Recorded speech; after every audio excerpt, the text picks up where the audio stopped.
এটা আমি স্পিড আরও বাড়াইতে পারি। এভাবে যদি আমরা নাম্বার অফ ফ্রেম হেরফের করি তাহলে কিন্তু আমরা এটার গতি কন্ট্রোল করতে পারবো। এটা একটা লুপ অ্যানিমেশনের একটা এক্সাম্পল। তো এটা আমরা গাড়ির চাকার ক্ষেত্রে অ্যাপ্লাই করতে পারবো। তো আমাদের আজকের ভিডিওটা হচ্ছে লুপ অ্যানিমেশন।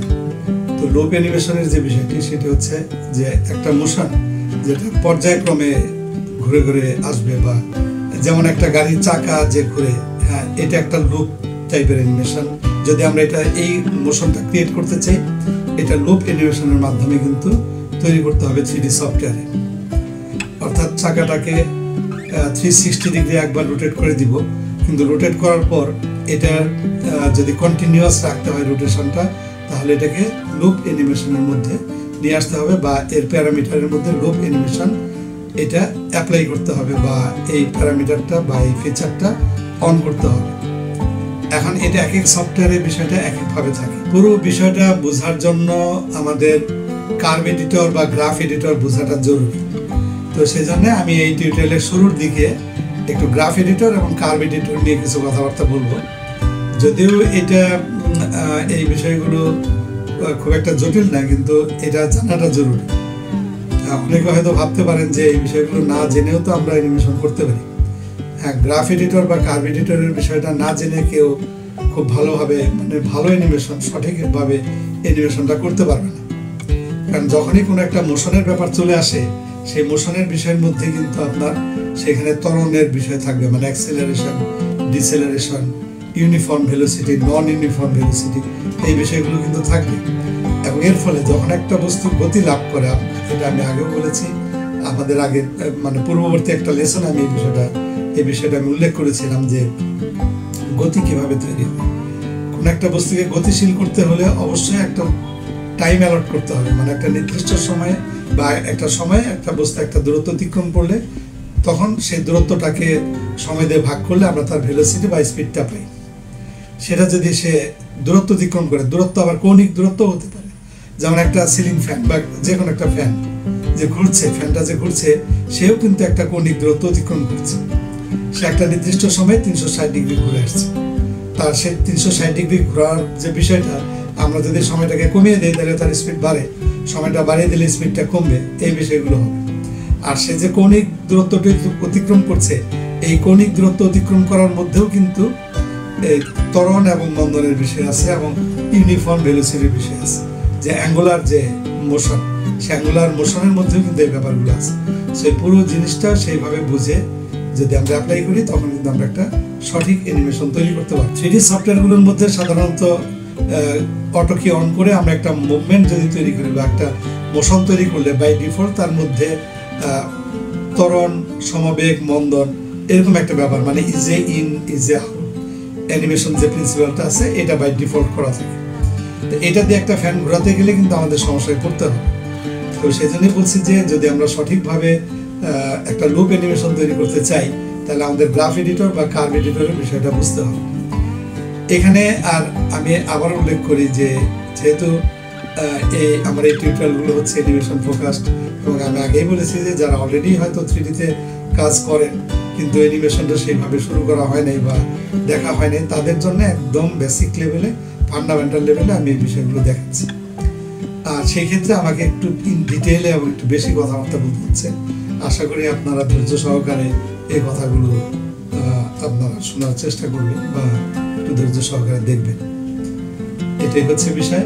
তাহলে চলুন শুরু করা যাক আমাদের আজকের যে অ্যানিমেশন টিউটোরিয়াল, লুপ অ্যানিমেশন। আমাদের চারপাশের যে এনভায়রনমেন্ট বা এই ওয়ার্ল্ডে আমরা দেখি যে কিছু মোশন, যে মোশনগুলো ঘুরে ঘুরে আসে, একই জিনিস চক্রক্রমিকভাবে ঘুরতে থাকে, এই ধরনের মোশনকে আমরা লুপ অ্যানিমেশন বলতে পারি।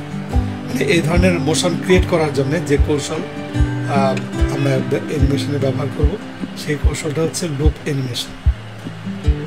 এই লুপ অ্যানিমেশনের কিছু এক্সাম্পল যদি আমরা বলি, যেমন আমি আগের পূর্ববর্তী ক্লাসে দেখেছিলাম যে একটা গাড়ি চলার সময় গাড়ির চাকাটা যে ঘুরে, গাড়ির চাকা একবার ঘুরলে 360 ডিগ্রি একবার ঘুরে আসলো, কিন্তু এটা যখন এই ঘূর্ণনটা যখন বারবার ঘুরতে থাকবে, তখন এটাকে লুপ অ্যানিমেশনের মধ্যে নিয়ে আসলে এই পুরো বিষয়টা বারবার ঘুরতে থাকবে। তা নাহলে প্রতিবারই আমাদের এই অ্যানিমেশনটা তৈরি করতে হবে। কিন্তু একবার আমরা 360 ডিগ্রি একটা অ্যানিমেশন ক্রিয়েট করে ক্রিয়েট করার পর যদি আমরা লুপ অ্যানিমেশনের বিষয়টা অ্যাপ্লাই করতে পারি বা এই প্যারামিটারটা যদি আমরা সেট করতে পারি, তাহলে কিন্তু এই মোশনটা মানে পর্যায়ক্রমিকভাবে ঘুরতে থাকবে। একটা ফ্যান যে ঘুরছে, আমরা যদি কোনো একটা সিলিং ফ্যানের অ্যানিমেশন তৈরি করি, এক্ষেত্রেও এটার যে মোশন, এখানে কিন্তু আমাদের সেই লুপ অ্যানিমেশনের ব্যাপারটা অ্যাপ্লাই করতে হবে। এখন যখনই এই ধরনের কোনো লুপ অ্যানিমেশনের ব্যাপারটা আসে, তখন এখানে কার্ভ এডিটরের একটা ব্যাপার চলে আসে, যে আমাদের এই 3D সফটওয়্যারে অ্যানিমেশনের কাজকে কন্ট্রোল করার জন্যে কার্ভ এডিটর বা এটা কার্ভ এডিটর এটাকে কার্ভ ম্যাক্সে আমরা যেহেতু দেখছি, ম্যাক্সে এখানে কিন্তু এটাকে আমরা কার্ভ এডিটরই বলছি, কার্ভ এডিটর আচ্ছা, বা গ্রাফ এডিটর, এটাকে গ্রাফ এডিটরও বলতে পারে। তো কার্ভ বা গ্রাফ থেকে বোঝা যাচ্ছে যে এটা একটা গ্রাফের সাথে রিলেটেড কোনো একটা বিষয়। আসলে এই ব্যাপারটা তাই যে এখানে সাধারণত দেখা যায় যে যে গ্রাফটা তৈরি হয় একটা অবজেক্টের কোনো একটা মুভমেন্টের ফলে একটা গ্রাফ তৈরি হয়, সেই গ্রাফটাকে কন্ট্রোল করতে হয় কার্ভ এডিটর বা গ্রাফ এডিটর থেকে। এখন এই বিষয়গুলো আমাদের প্রয়োজন পড়বে এখানে, আমরা যদি কোনো লুপ অ্যানিমেশন তৈরি করতে চাই তাহলে এই বিষয়গুলো আমাদের প্রয়োজন হবে, মানে এটা বুঝতে হবে, তা না হলে আমরা সঠিকভাবে কোনো একটা লুপ অ্যানিমেশন তৈরি করতে পারবো না। যেমন একটা গাড়ির চাকা যদি আমরা ঘোরাতে চাই, একটা সিলিং ফ্যান ঘুরছে, হ্যাঁ, এই বিষয়গুলো এখন সব সময় যে এরকম মানে 360 ডিগ্রি ঘুরে আসবে ব্যাপারটা এমন না। এটা হতে পারে যে একটা পেন্ডুলাম, সেটাও হইতে পারে যে পুরোপুরি 360 ডিগ্রি হয়তো ঘুরলো না, কিন্তু সে বাঁ দিক থেকে ডান দিকে গেল, আবার ডান দিক থেকে বাঁ দিকে আসলো, এটাও কিন্তু একটা লুপ অ্যানিমেশনের মধ্যে পড়বে। এই ধরনের লুপ অ্যানিমেশনগুলো, এগুলোর যে কার্ভ তৈরি হয়, এটা অনেক সময় এটা যেমন একটা সাইন ওয়েভ, এরকম একটা সাইন ওয়েভ টাইপের কার্ভ তৈরি হতে পারে। তো এই বিষয়গুলো আমাদের ম্যানেজ করতে হবে। এটা আমরা ওয়েব ফর্ম কন্ট্রোলার দিয়ে করতে পারি। আবার কোনো একটা মুভমেন্ট তৈরি হলে তখন সেই ক্ষেত্রে এই মোশনটা বা এই মুভমেন্টটা কার্ভ এডিটর বা গ্রাফ এডিটর থেকে করতে হয়। তো 3ds Max এটা কার্ভ এডিটর হিসেবে আছে। আর যেহেতু আমি এই বিষয়গুলো একটু বিস্তারিত আলোচনা করব বলেছিলাম, যে আমি যতটুকু সম্ভব ডিটেইলে বিষয়গুলো একটু বলার চেষ্টা করছি, যে লুপ অ্যানিমেশনটা তৈরি করতে গেলে কেন কার্ভ এডিটরের প্রয়োজন। আগে আমরা দেখি যে আসলে এই যে আমরা বারবার যে বলছি কার্ভ এডিটর, গ্রাফ এডিটর, এই বিষয়টা আসলে কি, এই যে গ্রাফ এডিটর, হ্যাঁ, এই বিষয়গুলো কি, এটা একটু আমাদের বোঝার দরকার। যেমন কোনো একটা বস্তু যখন কোনো একটা মুভমেন্ট করে বা একটা মোশনে থাকে, ধরা যাক এখানে এই বিন্দুতে একটা অবজেক্ট আছে, এই অবজেক্টটা একটা নির্দিষ্ট সময় পরে এখানে বি বিন্দুতে চলে গেল। এখন এই যে বস্তুটা হয়তো একটা সময়ের সাথে, অবশ্যই একটা এখানে সময় আমাদের অ্যালট করতে হবে, একটা সার্টেন টাইমের সাথে কিন্তু এই অবজেক্টটা এখান থেকে মুভ করে এই বিন্দু থেকে বি বিন্দুতে চলে আসছে, রাইট। এখন এখানে এসে একটা দূরত্ব অতিক্রম করছে, শুধু তাই না, তার একটা ভেলোসিটিও কিন্তু এখানে আসছে। এটা যদি ত্বরণযুক্ত হয়, মানে যদি অ্যাক্সিলারেশন থাকে, যে বেগ পর্যায়ক্রমে বাড়তে থাকবে, ত্বরণ বা মন্দন হতে পারে, যে বেগ পর্যায়ক্রমে কমছে, এমনও হতে পারে। এই ক্ষেত্রে আমরা যেমন টাইমের সাথে এখানে দূরত্ব অথবা ভেলোসিটি, এগুলোর কিন্তু আমরা গ্রাফ তৈরি করতে পারি, তাই না। যেমন এখানে যদি এটা একটা গ্রাফ দিয়ে একটা অবজেক্ট যখন এইভাবে মোশন মানে মুভমেন্ট করবে, তখন কিন্তু তার এই মোশনটাকে আমরা একটা গ্রাফের সাহায্যে প্রেজেন্ট করতে পারি।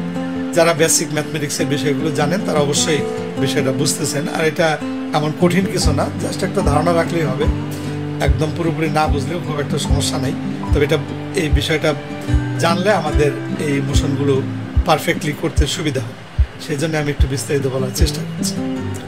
তো এটার যদি একটা গ্রাফ আমরা তৈরি করি, সেই গ্রাফটা কেমন, আমরা যদি এমন দেখি যে একটা অবজেক্ট এই বিন্দুতে আছে, এখান থেকে সে 1 ঘন্টা পরে, এটা একটা গাড়ি 1 আওয়ার পরে সে একটা জায়গায় গেল, ধরা যাক সে 30 মাইল অতিক্রম করলো, তারপরে প্রতি ঘন্টায় সে 30 মাইল করে যাচ্ছে, অর্থাৎ এই বস্তুটা সমবেগে চলছে, এটা 30 মাইল, এটা 30 মাইল, 30 মাইল, 30 মাইল, এভাবে। তাহলে এখানে 1 ঘন্টা পরে আসবে, এখানে 30 মাইল, 2 ঘন্টা পরে 60 মাইল, দেন 90 মাইল, দেন 120 মাইল। এখন এই বিষয়টাকে যদি আমরা গ্রাফের সাহায্যে প্রেজেন্ট করতে চাই, তাহলে গ্রাফটা দেখতে কেমন হয়, সেই ক্ষেত্রে আমরা যদি দেখি আমাদের এই গ্রাফটা কিন্তু, এই যে আমি একটু এখানে ড্র করি, অনেকটা এই টাইপের। এখানে আপনারা জানেন যে গ্রাফে এটা যদি আমরা সিম্পল এরকম গ্রাফ তৈরি করি, এক্স অ্যাক্সিস এদিকে ওয়াই অ্যাক্সিস। তো এটা হচ্ছে তার অরিজিন, মূলবিন্দু।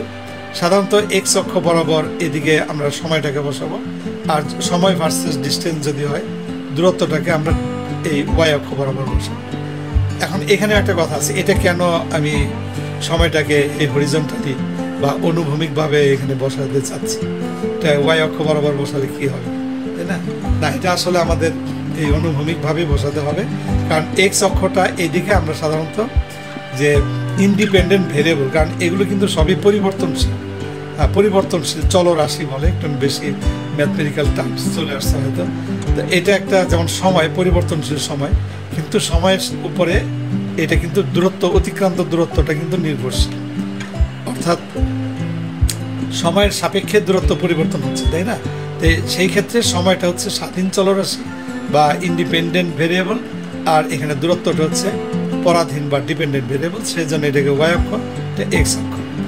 তো যাই হোক, এখানে ধরেন আমরা এই সময় যেহেতু এক্স অক্ষের দিকে আছে, এটা এখানে 1 ঘন্টা 2 ঘন্টা এভাবে আমরা হয়তো টাইম সেট করছি 3, 4 এভাবে। তো দেখা যাচ্ছে যে প্রথমে সেইখানে এটা যদি 30 করে হয়, এটা 30 মাইল, 60 মাইল, 90 মাইল, এটা হয়তো 120 মাইলস। তাহলে এটার গ্রাফটা কী হবে? 1 ঘন্টা পরে সে আসলো এখানে, 2 ঘন্টা পরে আসলো এই জায়গাটায়, 3 ঘন্টা পরে এখানে, তারপরে 4 ঘন্টা পরে এখানে। তো এটা আসলে একটা স্ট্রেট লাইন হচ্ছে, বোঝাই যাচ্ছে এখানে একটা, এখানে লাইনটা একটু আপনার ধরে নেন, আমার এটা দাগ দিতে একটু সমস্যা হচ্ছে। এটা এরকম স্ট্রেট লাইনই হবে, একটু আপনারা বুঝে নিন, এটা স্ট্রেট লাইনই হবে, এরকম হবে। আবার যদি এটা কোনো গ্র্যাজুয়ালি দূরত্ব মানে বেগ বাড়তে থাকে, বেগের সাথে যদি হয় ত্বরণের ক্ষেত্রে, সেই সময় এটা এই ধরনের হতে পারে গ্রাফটা। আবার কখনো এরকম হইতে পারে সময়ের সাথে পরিবর্তন, আবার এমন হতে পারে, এই টাইপের হতে পারে, যেটাকে আমরা স্লো ইন স্লো আউট টাইপের বলি। কার্ভগুলো দেখতে কিন্তু এরকম বিভিন্ন রকম হতে পারে। এখন এই গ্রাফগুলো যদি আমরা বুঝতে পারি, তাহলে আমাদের এই পুরো বিষয়গুলো শুধু নট অনলি যে আমাদের এই লুপ অ্যানিমেশন, এটা যে কোনো মোশন বোঝার জন্য আমাদের এই কার্ভ এডিটরটা কিন্তু বিশেষ গুরুত্বপূর্ণ। আমরা হয়তো মাঝে মধ্যেই এই কার্ভ এডিটর 3D Studio Max'ের ক্ষেত্রে আমরা কার্ভ এডিটরের কথা বলবো। এই কার্ভ এডিটর এই বিষয়টা আমাদের প্রয়োজন পড়বে, তো সেই জন্য আমি এটা নিয়ে কিছুক্ষণ কথাবার্তা বললাম। হ্যাঁ, আপনারা একটু ধৈর্য ধরে শুনলেন, সেই জন্য ধন্যবাদ। কারণ এটা আসলে বলতে পারেন যে অ্যানিমেশনের সাথে এটা কী এত সম্ভব, তবে এই বিষয়গুলো নিয়ে আপনার স্টাডি করলে বা জানলে আরও সুবিধা।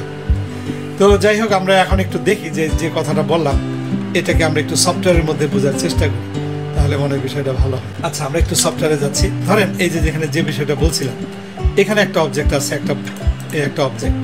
এই অবজেক্টটা একটা নির্দিষ্ট সময় পরে, অবজেক্টটা ধরেন এখানে 100 ফ্রেমে দিচ্ছি, যে 3 সেকেন্ড পর এই অবজেক্টটা হয়তো এখানে ডব্লিউ প্রেস করে মুভ টুল নিয়ে আসলাম, এখানে চলে গেল। তাহলে আমরা যদি এটা প্লে করি, দেখা যাচ্ছে যে এটা এরকম একটা মোশন হবে।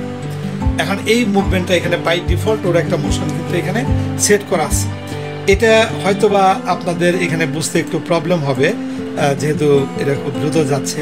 কিন্তু আমি একটা জিনিস বলি, যে আপনারা যদি খুব সূক্ষ্ম করে, মানে খুব গভীরভাবে যদি এখানে খেয়াল করেন, তাহলে দেখবেন যে এই বস্তুটা কিন্তু জিরো, প্রথমে তার ভেলোসিটি ছিল, এটা 0 ছিল। তারপর সে আস্তে আস্তে তার বেগটা বৃদ্ধি পেয়েছে এবং মাঝে সে সমবেগে গিয়েছে, এবং থামার আগে কিন্তু সে আবার তার বেগটা গ্র্যাজুয়ালি ডিক্রিজ হয়ে, মানে মন্দন হয়ে সে থেমেছে। তাহলে ওর গ্রাফটা কিন্তু হবে অনেকটা এই টাইপের। হ্যাঁ, এরকম একটা গ্রাফ হবে, বুঝছেন? এটা গ্র্যাজুয়ালি এটা বেগটা বৃদ্ধি পেয়েছে, তারপর একটু সমবেগ, তারপরে কিন্তু এইটা হয়তো বা সমবেগের ক্ষেত্রে এরকম হয়, কিন্তু যখন এরকম গ্র্যাজুয়ালি ইনক্রিজিং আর ডিক্রিজিং ভ্যালু, তখন কিন্তু গ্রাফটা এরকম। হ্যাঁ, এখন এটা এখানে চোখে দেখে বোঝাটা রিয়েলি ভেরি টাফ, বাট এটা হয়তো আর অনেক বেশি দূরত্ব নিয়ে কাজটা করলে তখন এটা খুব ভালো বোঝা যাবে। এখন এটা যদি আমরা একটু গ্রাফটা লক্ষ্য করি, ওর যে গ্রাফটা তৈরি হয়েছে, এই গ্রাফ এডিটর বা কার্ভ এডিটর বা গ্রাফ এডিটর যদি আমরা যাই, এখান থেকে আমরা যেতে পারি। যেমন এখানে রাইট মাউস ক্লিক করলে এই যে কার্ভ এডিটর, এটা এখানে যে গ্রাফ এডিটর নামেও বলে। আমরা এই অবজেক্টের উপরে মাউসের রাইট বাটন ক্লিক করে যদি এই কার্ভ এডিটরে যাই, তাহলে দেখেন এখানে কিন্তু একটা কার্ভ তৈরি হয়েছে। আমাদের যেহেতু অবজেক্টটাকে আমি এক্স অক্ষ বরাবর মুভ করেছি, কাজে এখানে তার পজিশন এক্স এর যে গ্রাফটা, সেটাই আমরা দেখব। এই যে দেখেন, ঠিক আমরা যেমনটা বলেছিলাম তেমনই একটা গ্রাফ কিন্তু এখানে তৈরি হয়েছে। আপনারা যদি লক্ষ্য করেন এখানে প্রথমে এই যে এদিকে কিন্তু সময় মানে এগুলো ফ্রেম, আর এদিকে তার দূরত্বটা বুঝিয়েছে। তো এই যে এখানে 100 ফ্রেমে সে এভাবে প্রথমে গ্র্যাজুয়ালি তার এই ভেলোসিটি বা দূরত্ব অতিক্রম করার হারটাও বেড়েছে, ভেলোসিটিটাও বেড়েছে, এবং তারপরে সে সমবেগে গিয়েছে এখানে স্ট্রেট লাইন, দেন আবার সে কিন্তু আস্তে আস্তে তার বেগটা এখানে থেমে গেছে। এটাকে স্লো ইন স্লো আউট এরকম অ্যানিমেশন যে প্রিন্সিপালগুলো আছে সেখানে এটাকে স্লো ইন স্লো আউট এরকম বলবে, মানে ত্বরণ দেন সমবেগ দেন মন্দন, আমরা এভাবে বিষয়টা বলতে পারি, তাই না? আচ্ছা, এখন এটা এখানে যে থেমে গেছে। তো দেখেন আমাদের এই যে আমরা একটা মোশন তৈরি করলাম এবং এর ফলে কিন্তু এখানে একটা গ্রাফ তৈরি হলো, তাই না? এখন যদি কোনো একটা অবজেক্টকে আমি রোটেট করি, ধরেন আমি এক্ষেত্রে অন্য একটা অবজেক্ট, আচ্ছা এটা আমি বোঝার সুবিধার্থে ডিলিট করে দিচ্ছি, আমি অন্য একটা অবজেক্ট নিচ্ছি। ধরা যাক এটা আমাদের একটা অবজেক্ট আমরা নিলাম, ও পিভট পয়েন্ট এখানে সেন্টারে আছে, এটাকে আমরা একদম মূল বিন্দুতে পিভট পয়েন্টটাকে মূল বিন্দুতে প্লেস করলাম। এটাকে আমি রোটেট করব, হ্যাঁ ঘুরাবো। তো এটাকে রোটেট করার জন্যে যদি এমন হয় যে আমি এটাকে ধরা যাক 50 ফ্রেমে সে একবার পুরোটা একবার ঘুরে আসবে, এরকম যদি হয় তাই এটারও কিন্তু একটা গ্রাফ তৈরি হবে। এবার অটো কি অন করে আমি এটাকে কিন্তু রোটেট করতে পারি। এখানে এই রোটেশন, এখানে এই যে রোটেট টুলসটা নিলাম, দেন এটাকে আমি এভাবে রোটেট করতে পারি। এই জায়গাটা অ্যাকচুয়ালি দেখাচ্ছে, লক্ষ্য করুন যে কত ডিগ্রি ঘুরছে, বা এখানে আমরা দেখতে পাচ্ছি -110 ডিগ্রি, আমরা এখানে লিখে দিতে পারি -360 ডিগ্রি, কারণ আপনারা জানেন যে একটা পূর্ণ চক্র মানে পুরোপুরি একবার ঘুরে আসতে তার 360 ডিগ্রি কিন্তু প্রয়োজন হবে, তাই না?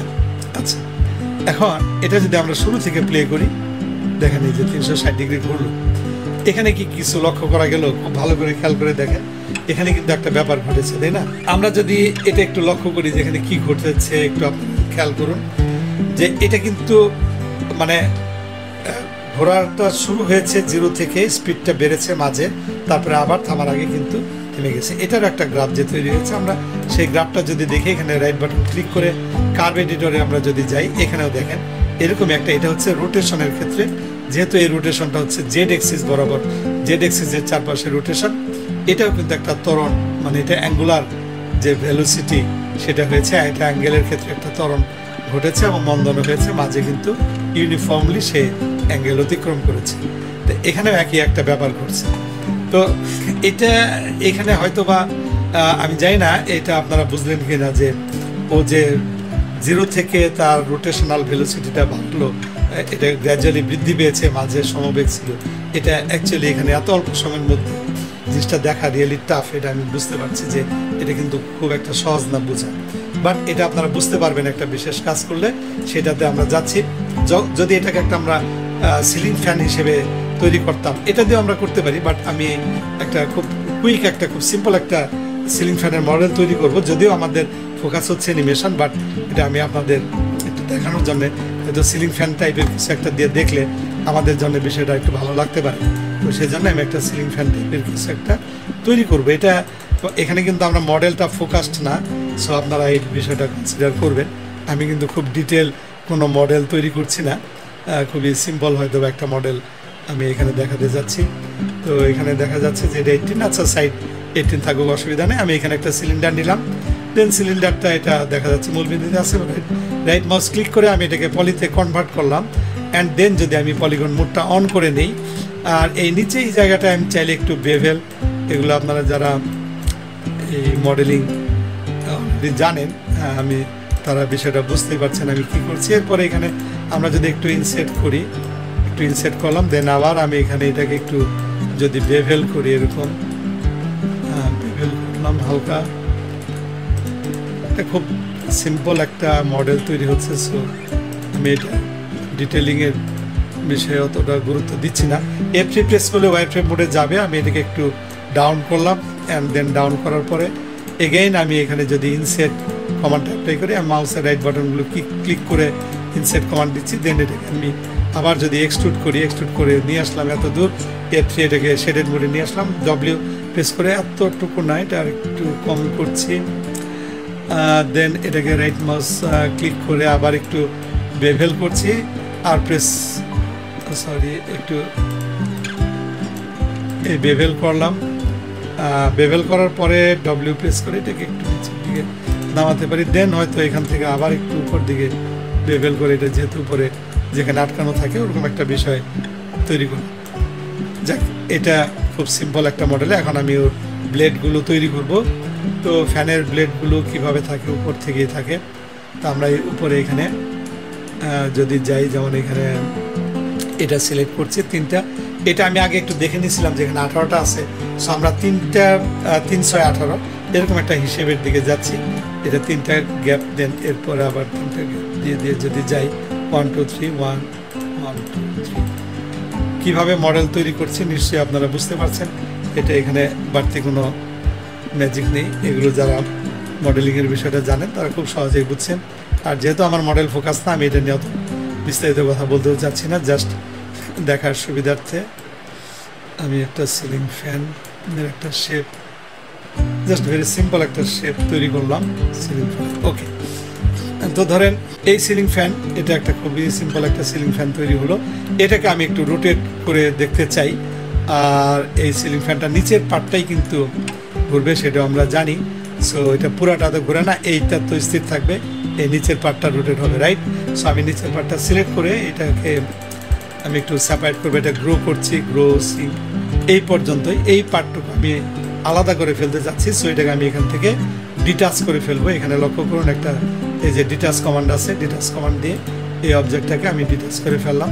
তাহলে কি হলো, এই পার্টটা আমার আলাদা, উপরের পার্টটা আলাদা। ওকে, ফাইন। এবার এইটাকে আমি রোটেট করবো, তাই তো? এটাকে আমাদের রোটেট করতে হবে। এটাকে রোটেট করার জন্য ধরা যাক আমি এখানে 20 ফ্রেমে অটো কি অন করলাম। অটো কি অন করে এটাকে আমি একবার রোটেট করি। তো ফ্যানটা কোন দিকে ঘুরে, আপনারা একটু আপনাদের যদি ফ্যান ঘুরতে থাকে তাহলে একটু লক্ষ্য করুন যে ফ্যানটা আসলে নিচের থেকে দেখলে এটা এন্টি ক্লকওয়াইজ ডিরেকশনে ঘুরবে, মানে এই দিকে ঘুরবে। সো আমরা এই ফ্যানটাকে যদি এন্টি ক্লকওয়াইজ ডিরেকশনে এটাকে রোটেট করে দেই, এদিকটায় এভাবে রোটেট করব। কত ডিগ্রি? এটা 360 ডিগ্রি আমরা রোটেট করলাম পজিটিভ অ্যাঙ্গেলে। তাহলে এটা কিন্তু 360 ডিগ্রি ঘুরে গেল। এই যে লক্ষ্য করুন, ফ্যানটা কিন্তু 360 ডিগ্রি ঘুরবে, ঘুরে থেমে গেছে। কিন্তু এইটার ঘূর্ণনের ক্ষেত্রেও কি ওই বিষয়টাই কিন্তু তৈরি হয়েছে। আমরা এবার একটু অটোকিটা অন অফ করে দিচ্ছি। অফ করে এটাকে যদি আমরা কার্ভ এডিটরে যাই এবং এই অবজেক্টের যদি আমরা কার্ভটা লক্ষ্য করি, জেড রোটেশন লক্ষ্য করুন, এখানেও কিন্তু তার স্লো ইন এবং স্লো আউট বিষয়টা আছে। বাট এখানে এই যে স্লো ইন স্লো আউট এটা থাকার পরেও আমরা কি বুঝতে পারছি? এটা কিন্তু বোঝা আসলে খুব কঠিন। আমরা কিন্তু সেইভাবে বুঝতে পারছি না যে এটা যে আসলে জিরো অবস্থা থেকে আস্তে আস্তে তার অ্যাঙ্গুলার ভেলোসিটিটা বাড়িয়েছে, তারপরে সে একটা সম গতিতে চলেছে, দেন আবার কিন্তু থেমেছে। বাট এটা কিন্তু বোঝা যাচ্ছে না, হ্যাঁ, কারণ এত দ্রুত ব্যাপারটা ঘটে যে এটা কিন্তু আমরা বুঝি নেই বা বোঝা যায় না। আমরা আবার দেখি, এভাবে যদি আমরা দেখি এটা কিন্তু বোঝা যায়। কিন্তু এই বিষয়টা গুরুত্বপূর্ণ হয়ে দাঁড়াবে যখন আমরা এটাকে লুপ অ্যানিমেশনের মধ্যে ফেলবো। আজকে আমাদের যে টপিক, সেই টপিকটা আমি জি প্রেস করে গ্রিড লাইনটা হাইড করে দিলাম। আচ্ছা, এটা আমাদের যে টপিকস, আমরা যদি সেই টপিক্সে যাই তাহলে কিন্তু আপনারা বুঝতে পারবেন যে আমি যে বিষয়টা বলতে চাচ্ছি সেটা এখানে। এখন যদি আমি এটাকে লুপ করি, কারণ এটা তো এখানে একবার ঘুরে থেমে গেল, কিন্তু আমি চাই যে এই ফ্যানটা কন্টিনিউয়াস ঘুরতেই থাকবে, ঘুরতেই থাকবে। শুধুমাত্র 100 ফ্রেম না, আমি যদি এখানে 100 ফ্রেমের জায়গায় ধরা যাক যে 1000 ফ্রেম করি, তাহলেও কিন্তু এটা ঘুরতেই থাকবে। এরকম একটা বিষয় যদি আমরা চাই, তাহলে সেই ক্ষেত্রে এটা আমরা কি করব? এই ক্ষেত্রে আসছে আমাদের সেই লুপ অ্যানিমেশনের ব্যাপার, যেটা আজকে আমাদের যে আলোচনার যে টপিকস, এই লুপ অ্যানিমেশন, এইটা এখানে আসছে। ওকে, তো এটাকে কি করে আমরা কন্টিনিউয়াস করবো সেটা এখন দেখি। এটা রাইট মাউস ক্লিক করে আবার আমাদের কার্ভ এডিটরে যেতে হবে। দেন আমরা কার্ভ এডিটরে যাওয়ার পরেই হচ্ছে আমাদের কার্ভ এডিটর বা গ্রাফ এডিটর। এই গ্রাফ এডিটরে যে এখন এই যে ওয়াই রোটেশন, এটাকে আমরা কন্টিনিউয়াস করব। এই কন্টিনিউয়াস করার জন্য, যে লুপ অ্যানিমেশন করার জন্য আমাদেরকে কি করতে হবে? এই যে এই জেড রোটেশনটা সিলেক্ট অবস্থায় আমরা যাব এডিটে, অ্যান্ড দেন এখান থেকে আমরা যাব কন্ট্রোলার। কন্ট্রোলার থেকে খুব ভালো করে খেয়াল করুন, কন্ট্রোলার থেকে আমরা যাব এখানে আউট অফ রেঞ্জ টাইপ। এবং এই আউট অফ রেঞ্জ টাইপে যে এই আউট অফ রেঞ্জ টাইপে গেলে এখানে আপনারা দেখবেন এই যে লুপ অ্যানিমেশন, দেন সাইকেল, দেন কনস্ট্যান্ট। এটা কিন্তু এখন কনস্ট্যান্ট অন আছে, বাট আমরা চাচ্ছি এটা লুপ করতে। সো লুপে আমি ক্লিক করে দিলাম। এটা হচ্ছে জিরো থেকে নেগেটিভ ইনফিনিটি ডিস্টেন্স পর্যন্ত, নেগেটিভ ইনফিনিটি টাইম পর্যন্ত, আর এটা হচ্ছে পজিটিভ ইনফিনিটি টাইম পর্যন্ত সে কিন্তু এই যে লুপ অ্যানিমেশনের মধ্যে পড়ে যাচ্ছে। ওকে করলে লক্ষ্য করুন এটা কিন্তু এরকম একটা কন্টিনিউয়াস চলে আসছে, এবং আমি এখানে যতই ফ্রেম অ্যাড করি না কেন এটা কিন্তু ইনফাইনিট টাইম পর্যন্ত, মানে অনন্তকাল পর্যন্ত সেইভাবে একটা লুপে চলতে থাকে। তো এই অ্যানিমেশনটা আমি যেমনটা বলছিলাম আমাদের আগের দিনের ওই যে গাড়ির চাকাটা এখন আমাদের ঘোরাতে সুবিধা হবে, বা এই কাজগুলো এখন আমরা সহজে করতে পারি। এখানে এখন লক্ষ্য করুন যে এই বিষয়টা যেটা আমরা কল করছি এটার মধ্যে এখন এটা যদি আমরা প্লে করি তাহলে আমরা বিষয়টা বুঝতে পারব। কিন্তু এখন নিশ্চয়ই আপনারা বুঝতে পারছেন যে এই ফ্যানটা যে মানে এটা যে ওই শুরু থেকে মানে একদম জিরো থেকে ঘুরে এসে আবার থামছে, এটা এখন কিন্তু খুব ভালো করে আমরা বুঝতে পারছি। অথচ যখন আমরা শুধু একবার ঘূর্ণনটা দেখছিলাম, খেয়াল করে দেখেন, তখন কিন্তু আমরা এটা বিষয়টা বুঝি নেই, তাই না? কিন্তু ফ্যান নিশ্চয়ই এভাবে ঘুরে না। এখন আপনি যদি ওই বিষয়টা যে আমাদের স্লো ইন স্লো আউট, ওর এটার মধ্যে স্লো ইন স্লো আউট বিষয়টা থেকে যাওয়ার কারণে বা ওই বিষয়টা আছে বলে ফ্যানটা কিন্তু মনে হচ্ছে যে সে থেমে থেমে ঘুরছে, কারণ ওই যে এখানে এসে থেমে যাচ্ছে, তার গ্রাফে তো এই বিষয়টা আছে, তাই না? তো এটা কিন্তু খুবই গুরুত্বপূর্ণ একটা ব্যাপার যেটা আমি বলতে যাচ্ছি। আপনারা একটু ধৈর্য ধরে খেয়াল করুন। এই যে এখানে দেখেন এই যে স্লো ইন স্লো আউট, এটার জন্য কিন্তু এই ঘটনাটা এরকমভাবে ঘটছে। বাট আমরা যদি এটাকে ইউনিফর্ম ভেলোসিটি ক্রিয়েট করতে চাই তাহলে আমাদের গ্রাফটা কিন্তু এরকম একটা স্ট্রেট লাইন হতে হবে। কারণ এই যে আমরা দেখছি যে এখানে ইউনিফর্ম ভেলোসিটিতে একটা গাড়ি চললে যে 1 ঘন্টা পর পর 30 মাইল করে অতিক্রম করছে, তাহলে তার গ্রাফটা কিন্তু একটা স্ট্রেট লাইন হয়, তাই না? গ্রাফটা কি হবে? একটা স্ট্রেট লাইন হবে, রাইট? তো তখন গ্রাফটা কিন্তু এরকম একটা স্ট্রেট লাইন হবে, হ্যাঁ স্ট্রেট লাইন।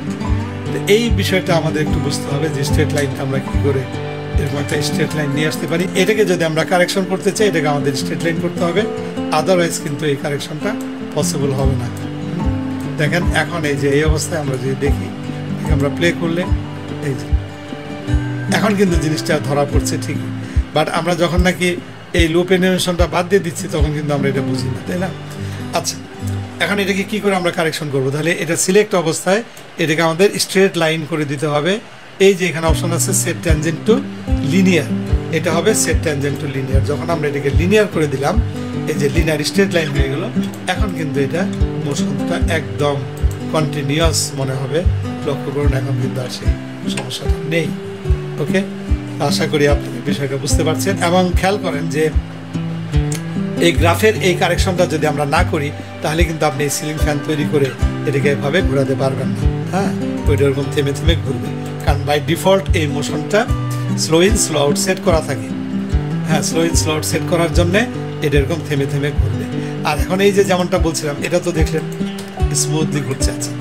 এখন যদি আমি এখানে 100 ফ্রেমের জায়গায় যদি আমি 1000 ফ্রেম করে দিই, এই যে এখানে 1000 ফ্রেম, ওকে, তাহলে সে 1000 ফ্রেম যদি হয়, লক্ষ্য করুন এখানে এটা যদি 1000 ফ্রেমও হয়, হ্যাঁ এখানে ওকে, আমরা এটাকে একটু জুম আউট করি। এটা যদি 1000 ফ্রেমও যদি হয়, লক্ষ্য করুন সে কিন্তু ওই পুরো সময়টা জুড়েই এই একই কাজই করবে এবং এটা একইভাবে সে করতে থাকবে। এই যে ঘুরছে তো ঘুরছে, আমরা যদি এখানে দেখি যে তার এখানে অলরেডি সে এই যে 300 ফ্রেম অতিক্রম করে যাচ্ছে, বাট এটা চলছে। হ্যাঁ, আচ্ছা, ওকে।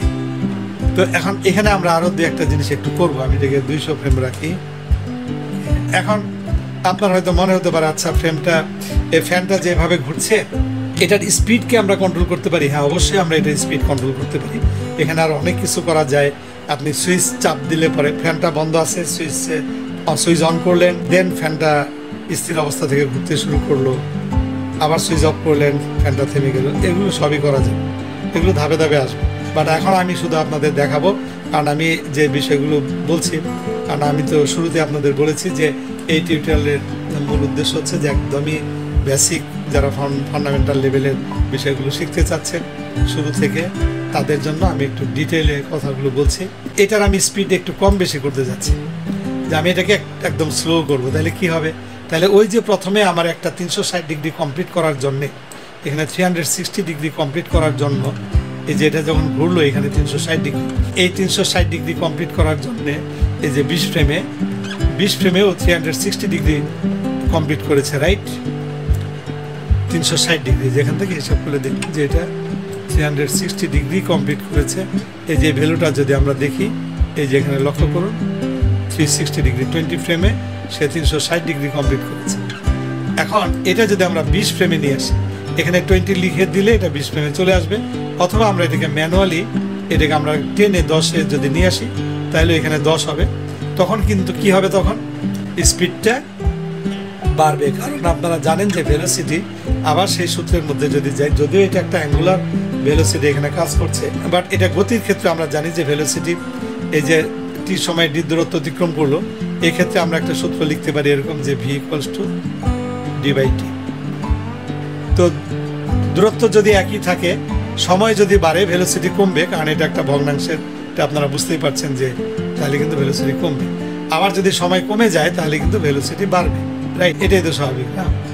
আচ্ছা, এটা আশা করি বুঝতে পারছেন। তারপরে একটু ম্যাথমেটিক্সের যারা এই বিষয়ের জটিলতার মধ্যে যেতে যাচ্ছেন, আমি একটু সহজ করে বলি।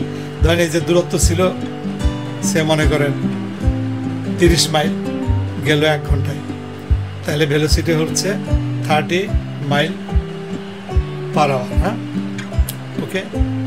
এখন যদি টি বেড়ে যায়, মানে দূরত্ব 30 মাইলই কিন্তু সে গেল 2 ঘন্টায়, তাহলে তার ভেলোসিটি হবে 50 মাইল পার আওয়ার, রাইট? এটাই বলতে যাচ্ছে। দেখেন সময় বেড়ে গেছে তো ভেলোসিটি কমে গেছে।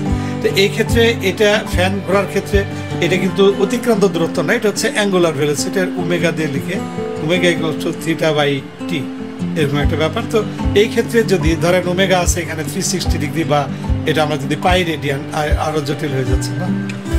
আচ্ছা, এটা একটা অ্যাঙ্গেল, আর এটা হচ্ছে 10 ফ্রেম, বা আমরা একটা সেকেন্ডের হিসাব বলতে পারি। আচ্ছা, আমি এটাতে না যে বলি, তখন 360 ডিগ্রি এটা যখন 20 ফ্রেমে অতিক্রম করলো, তখন তার ভেলোসিটি আমরা এইভাবে যদি দেখি, এটা ছিল 18, রাইট? এই যে এখানে 0 কাটা যাবে, 18 ডিগ্রি পার, এটা কি ফ্রেম, 18 ডিগ্রি পার ফ্রেম।